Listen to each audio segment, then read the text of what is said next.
Hey there. This morning in my reading, I didn't read as much. I read Matthew 12 and 13. However, the reading was extremely deep reading for a couple of different reasons for me anyway. Jesus opens up in chapter 12 and he starts dealing with a lot of the traditional things that are taking place. The eating of the showbread. He talks about David and his men going into the temple to eat the showbread. Then he tells a story in there about a man with a withered hand, and it was on a Sabbath. And Jesus, the way that only he could do it at times, he looked at these Pharisees, these teachers of the law, really these hypocrites, and he looked at them and asked them a question. And what's more important? Of course, I'm paraphrasing here. What's more important, tradition or people? So Jesus, he looks at the man with the withered hand and he heals him. He's made whole. I thought, wow. I mean, you think of the church, and I'm very fortunate where I'm at. And for those of you that attend church with me, I don't want this to come across the wrong way. While there are definitely things that we need to do in order to have a better impact upon our world and our mission, I'm very fortunate to serve with a group of people that understand ministry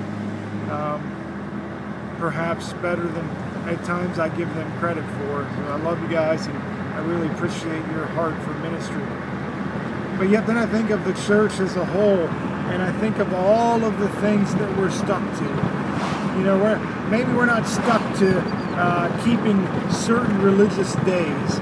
Maybe we're not stuck to keeping certain things, but you know, we have our ways. We have our things that we like to do that become at times more important than people. I can remember one conversation I had at a church that went something like this, that where carpet was more important than people. I know it sounds kind of strange, but it's the truth.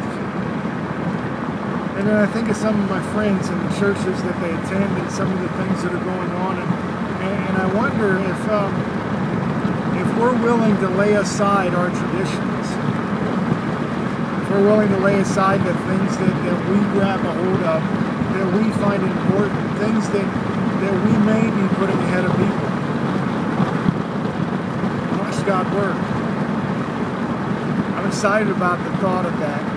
And then reading on a little bit further, of course, Jesus in Matthew chapter 13, he goes into telling the parables. There's the parable of the soils, there's the parable of the net, and there's the parable of the weeds.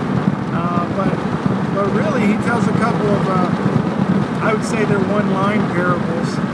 And in these parables, he talks about a guy that found a field. And he saw that field being so valuable that he went back and he sold everything he had just to buy that field and his joy. The next sentence he talks about a guy who finds a pearl.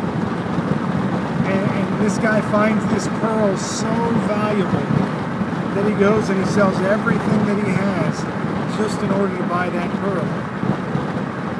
You know, traditional thinking tells us that that's us when we find Christ, that we're willing to give away everything we have to follow him, and that could be true. But this morning I got thinking and realizing, you know, no matter what I do, no matter what you do, no matter what anybody does, we can never have enough to buy what God has freely given us. And so I looked at that differently and I thought, maybe that guy isn't me or you. Maybe that guy is God and his love for us.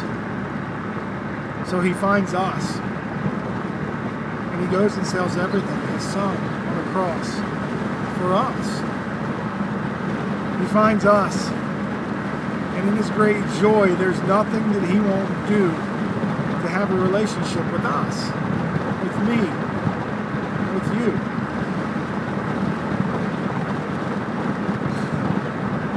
You know, there's a lot of stuff that's on all of our minds. But when we think about that, we think about just how much God loves us, and we come into that love by giving our lives to Him. And then I take that back to the original stuff I started talking about, and how tradition sometimes keeps us from reaching people with the message of Christ. So I realize everything that God has done for us, and as Christians, as a group of individuals collected together, I wonder if we're willing to do the same thing that God has done for us for people who aren't with us. Do we see them that valuable? Are we willing to lay aside some of our traditions? Are we willing to accept people that are a bit different? Are we willing to allow people to come into our churches not dressed like us, not thinking like us, not acting like us? Are we willing, like God was willing, to sell everything that we have